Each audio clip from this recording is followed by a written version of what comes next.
Marketing muses. Two fundamental truths exist when marketing a startup. One is that a great product alone is not enough to succeed. The other is that no amount of marketing will make a crap product gain a mass audience. So just like the two sides of a coin, if the product is not good, then there's absolutely no point in, accelerating the marketing and getting it done at a quicker rate, because nothing is a bad company faster than good marketing. So only if you have a good product, the right type of marketing will get you the right type of people and investors. Successful startup marketing requires that you have both a great product and great marketing.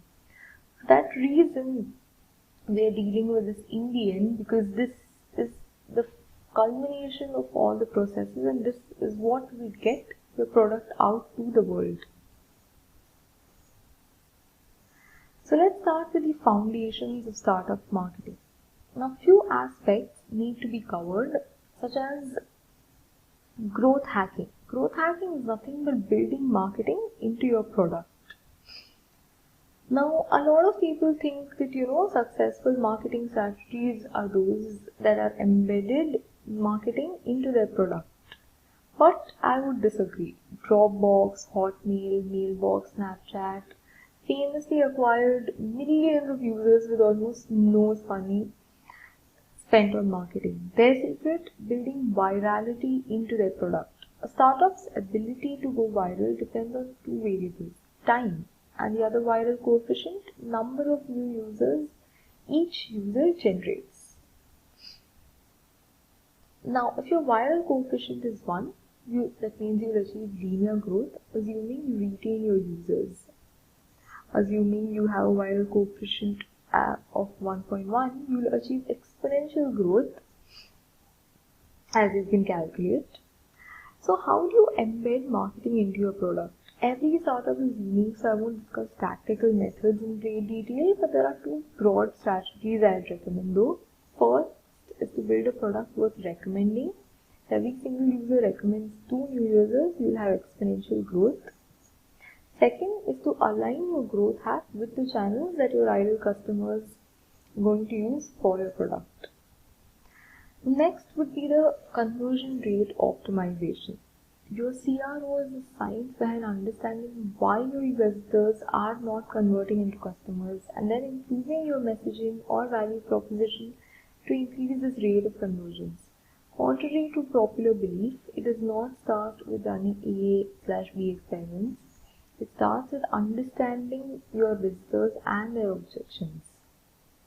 Now, the fastest way why potential customers are not converting, and the way to understand it is to ask them.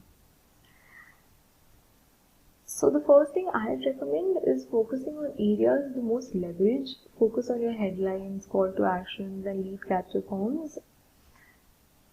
Try to find out why your consumers are not adopting your methods or your services or your product. So that will really help you streamline and understand where you're going wrong. The next would be the Facebook ad optimization to understand your audience. Most of the people think, Facebook ads are as an acquisition channel for driving sign-ups. The truth is that it's one of the best consumer research tools that we have. There is absolutely no limit to which you can use it. You can in fact segment a Facebook advert. If you wanted, you could run identical adverts to 500 different demographic and psychographic audience segments. Just imagine how powerful it will become. Using conversion tracking, you can see which demographics and psychographics then have the highest conversion rates. So on just a click, you have the entire data at your fingertips, and it becomes so much more easier to streamline your services. The next would be to establish a consumer feedback loop. It's worth reiterating that the most important asset for most startups is to be told what needs to be improving and have an agile system for making those improvements. A simple give us feedback form is sometimes not enough. Most people will not go out of the way to give you feedback. Use incentives, meet your users, and study user behavior data to understand where most people fall off in the funnel, and more importantly, why. The diffusion of innovation and targeting early adopters.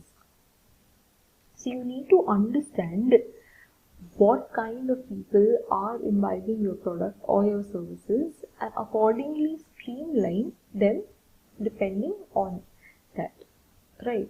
So next would be fine tuning your messages. You would have to customize, according to the audience base. If it's an old age population, something that caters to their need. If it's young millennial crowd, something that they can relate with. So yeah, fine tune your message and accordingly reach out to them. Now differentiation would be, let me put it this way. Our brain categorizes similar pieces of information together, a process that's known as distort. Because of this, a more similar thing we see has less impact as each additional thing has. When Lady Gaga wore a dress of meat, it had made headlines all over the world. When others copied her quirkiness, hardly anyone talked. This pattern has repeated itself millions of times. So that's what we're talking about. Basically, that differentiate yourself. Do not, repeat or just imitate another person. Now moving on to paid marketing. Marketing should focus on a positive ROI. That's the return of investment should not be low. If a paid media channel can profitably drive qualified users for a startup, it will be foolish to refuse it and not use it on the basis that it's been paid for. Another reason for using paid media is to establish a cost per acquisition, as this will act as a benchmark to compare all other marketing activities. Paid media channels fall into three broad categories: display, search, and affiliate marketing. Below are two of the main online channels that can be explored: Facebook advertising and Google AdWords. Moving on to Google Ads.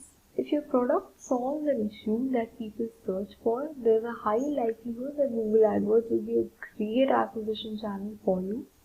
Google enables you to purchase banner AdWords through their display network.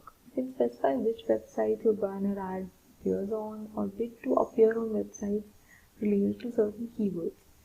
Google remarketing goes one step beyond the standard display advertising mentioned above. Essentially, when someone visits your website, a cookie is dropped on their computer. Then they visit other websites and ad will appear, encouraging them to come back to your website. So this is how Google Ads intrinsically work. I'll upload material and you can read about it more in detail out there. Moving on to Facebook ads. Most people think of Facebook ads as an acquisition channel for driving startups. The truth is that it's also one of the best consumer research tools we have available to us. There's no limit to how finely you can segment a Facebook advert. As I've mentioned earlier, you can run identical adverts to an empty number of demographic and psychographic audience segments. Using conversion tracking, you'll be able to identify which have the highest conversion rate, and then you can further capitalize on the same. Now next would be SEO, a term I think all of you should be familiar with by now. Now SEO stands for Search Engine Optimization, which is the practice of increasing the quantity and quality of traffic to your website through organic search engine results. To understand the true meaning of SEO, let's break the definition down and look at the parts. Now, quality of traffic. You can attract all the visitors in the world, but if they're coming to your site because Google tells them you're a resource for Apple computers, when you're just a farmer selling apples, that is not quality traffic. Instead, you want to attract visitors who are genuinely interested in products that you offer. So don't try to leverage another brand into attracting attention onto your brand, because that will just be a negatively outcome initiative. Second would be the quantity of traffic. Once you have the right people clicking through from those search engine results pages, more traffic is better. Obviously, quantity increases, a very simple, plausible outcome. Organic results and make up a significant portion of search engine results pages. Organic traffic is any traffic that you don't have to pay for. This is something that will automatically come up on the Google page and will be an added advantage to you, in fact. Next would be the search engine marketing. SEM stands for search engine marketing. It's also called paid ad search, paid advertising, and pay per click. Some of the important terms include impressions, how many times your ad was visible on a screen. It doesn't actually mean the person saw it, it's just talking about the visibility. CPC is the cost per click, how much you will pay when somebody clicks your ad. Cost per million impressions is another way to pay up for a search ad. Depending on your goals and how the ad tool is set up, you may want to pay just to be seen. CTR will be the click-through rate, the number of clicks you got to your website from people that saw an ad, even if they didn't click on the actual ad itself. So building a presence, so SEO, SEM definitely are the foundational tools to get the digital marketing out there, but additionally, on top of that, building a presence on Twitter, Facebook, Google, or Google Plus, and all of these other social networks like Pinterest, Reddit, there are so many new ones which keep coming day by day, provide a great opportunity to launch content and drive potential customers to your service. But there's far more to it than broadcasting your agenda. Social networks provide a great opportunity to gather feedback, build relationships, and add credibility to your service. So definitely utilize them and add it to your advantage. So here are a few important points to consider in your social strategy. Know why you're using it. There's no point of using it blindly unless you have a preset goal or a specific target that you need to achieve. Because of the ever increasing number of social networks and the endless possibilities of what you can do within social media, it's important to know why you're using social media from the outset. You can have multiple reasons. Quantity is not the issue, clarity is, as quite obviously stated.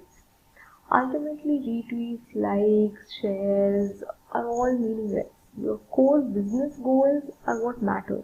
User sign-ups, retention, revenue, customer lifetime value, user satisfaction, etc. Social media becomes valuable when you connect the two together. So have a fair idea and understanding of how the interplay of all these tools with your product will get you a broad spectrum of audiences out there ranging to a wide demographic so that you can capitalize on your business in a much better way. Hope digital marketing is turning out to be one of the easiest things that you need to work on, but also very tactful and calculated effort, because if done rightly, this can do wonders to your business. Thank you. That's all for this module.